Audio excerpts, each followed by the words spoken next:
মিথ্যা মামলা শুরু হয়ে গেছে। যদি আওয়ামী লীগকে অপবাদ দিয়ে মিথ্যা মামলা দিছে, তাহলে আজকেও যদি মিথ্যা মামলা দাও, তা আওয়ামী লীগের দোষটা কোথায় আমাকে বলুন? আওয়ামী লীগ কি করছে? চাঁদাবাজি করছে। আজকেও যদি চাঁদাবাজি করি, তা আওয়ামী লীগের দোষটা কোথায়?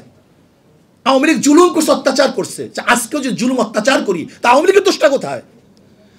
আমি চাই না কোনো আওয়ামী লীগ করার কারণে কাউকে জ্বালিয়ে দেওয়া হোক, কারোর অফিসকে ভেঙ্গে চুরে তছনছ করা হোক, আওয়ামী লীগ করার কারণে তার মিল ইন্ডাস্ট্রিজকে জ্বালিয়ে দেওয়া হোক। এইটা আমি চাই না। আমি চাই যে অন্যায় করছে তার বিচার হোক, কিন্তু যে অন্যায় করে না, সে যে দলের হোক না কেন, সে আমার শত্রু হোক না কেন, তার বিচার করা যাবে না, তার উপর জুলুম করা যাবে না। এই জুলুম মুক্ত এক দেশ আমরা করতে চাই, প্রত্যেকের অধিকারকে প্রতিষ্ঠিত করতে চাই। আমরা এখন জুলুম করতেছি, হাজারো মামলা হচ্ছে, নিরাপদ মানুষের বিরুদ্ধে মামলা হচ্ছে। তাই সে আওয়ামী লীগ করুক, সে নিরাপরাধ, সে ভালো, তার নামে মামলা দেবো কেন? তাহলে আপনিও যখন ক্ষমতা পরিবর্তন হবে, তা আপনার নামে তো মামলা দিবে। এই সংস্কৃতি চলবে কেন? আমরা চাই প্রাইম মিনিস্টার রাস্তায় হাঁটবে, কেউ কাউকে বলবে না। বিশ্বাস করেন, যখন সেফটি আইন করছে শেখ পরিবারের জন্য, তখন আমি বলছি এদেশের জনগণ অসেফটি, তারা নিরাপদ না। যদি তারা নিরাপদ হতো, তাহলে শেখ পরিবারের জন্য সেফটি আইন করার প্রয়োজন হইতো না। যেহেতু তারা জুলুম করবে, অত্যাচার করবে, এর জন্য শেখ পরিবারের জন্য সেফটি আইন করা হয়েছে। এই সেফটি আইনটা আর দেখতে চাই না।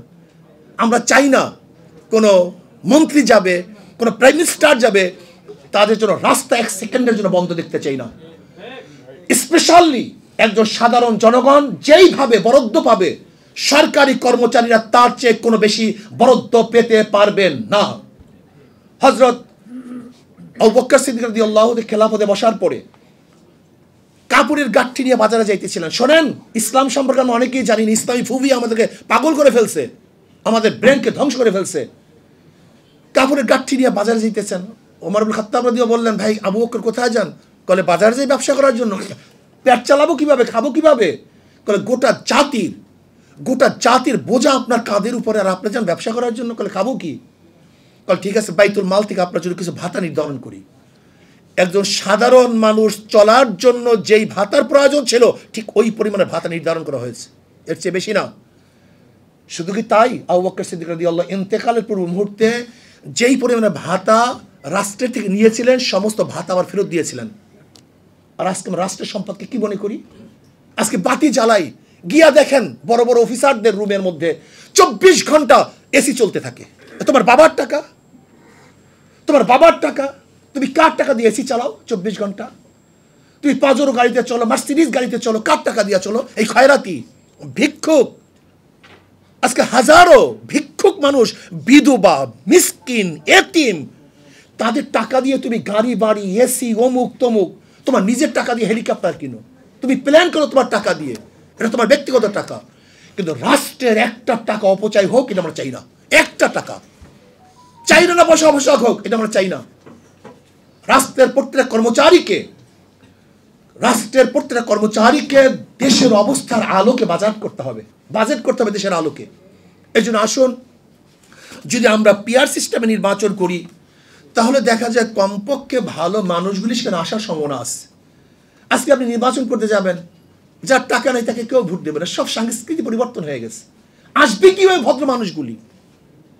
ক্ষমতা আসবে কিভাবে ভদ্র মানুষগুলি? আমার তো টাকা নেই, আমি তো হাজার হাজার টাকা চুরি করি নেই, আমি কিভাবে একটা ভোট 5,000 টাকা দিয়ে কিনবো? আমাকে বলুন তো, আমার দ্বারা সম্ভব কিভাবে? আজকে যারা লুটপাট করেছে, এদেরকে ভোট থেকে চিরজীবনের জন্য বয়কট করতে হবে। এরা ভোটে আসতে পারবে না। যাদের দ্বারা চুরি প্রমাণিত হয়েছে, অবৈধ সম্পদ প্রমাণিত হয়েছে, এই দল এবং এই ব্যক্তি কোনো অবস্থাতেই নির্বাচনে অংশগ্রহণ করতে পারবে না। ভালো লোকগুলি, আদর্শবান লোকগুলি, নীতিবান লোকগুলি ক্ষমতা আসবে কিভাবে? পেশি শক্তির মাধ্যমে। এর জন্য আসুন, আদর্শবান এক রাষ্ট্র গড়ি, যেখানে ইসলাম দেশ এবং মানবতার কল্যাণ হবে। ইসলাম দেশ, মানবতার কল্যাণ হবে, সমস্ত নাগরিক অধিকার প্রতিষ্ঠিত হবে, যেখানে মুসলিম, হিন্দু, বৌদ্ধ, খ্রিস্টান, রিচি, চামার, কামার, মুসি, তাঁতি, মেতর সহ প্রত্যেকটা নাগরিক অধিকারকে প্রতিষ্ঠিত করতে পারবো। সেই অধিকার এবং সেই আদর্শ হলো একমাত্র ইসলামের মধ্যে।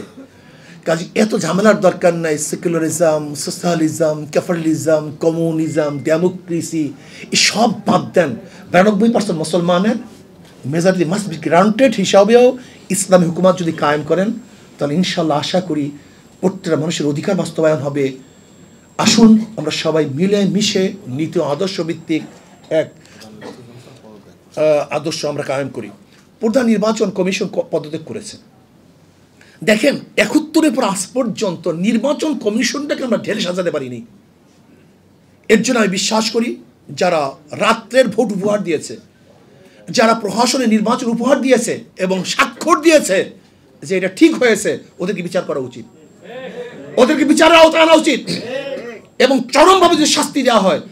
আমি তো তখন বলেছিলাম ওই নুরুল হুদা কমিশনকে, জানি তোমার বিচার করতে পারবো কি পারবো না, কিন্তু তুমি মারা যাওয়ার পরে তোমার কবরের মধ্যে পিসা ঝুলাইয়া রাখবো, যদি বিচার করতে না পারি ঝাড়ু ঝুলাইয়া রাখবো, যেন গোটা দুনিয়া জানে যে অবৈধ নির্বাচনে উপহার দেওয়ার এই কারিগর হলে প্রথম নুরুল হুদা কমিশন।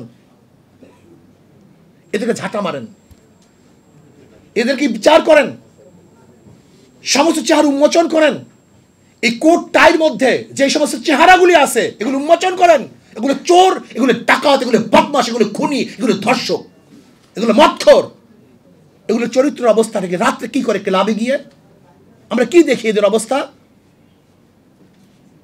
এই নির্বাচন কমিশন পদত্যাগ করছে, এদের বিচারের আওতায় আনতে হবে, এদেরকে বিচার করতে হবে এবং যারা দুর্নীতির সাথে সম্পৃক্ত এদেরকে বিচার করতে হবে। কিন্তু যারা দুর্নীতিবাজ নয়, শুধু দল করার কারণে, সে আওয়ামী লীগ করুক না কেন, যে দলই করুক না কেন, যেন তাকে কোনো অবস্থাতেই জুলুম না করা হয়, অত্যাচার বিচার না করা হয়। আল্লাহ পাক আমাদের সবাইকে সম্মিলিতভাবে আগামী দেশ নির্মাণে আদর্শভিত্তিক, নীতিভিত্তিক, চরিত্রভিত্তিক এক সমাজ গঠন করার তৌফিক দান করেন। আর আমরা ইসলাম ভূমিয়া বাদ দেই। অনেকগুলো চুরি করলে হাত কাটা যায়, ভুল। চুরি করলেই হাত কাটা যায় না, পেটের ক্ষুধা চুরি করলে হাত কাটা যায় না, কিন্তু যারা ক্ষমতায় বসে চুরি করে তাদেরই বিচার হয়।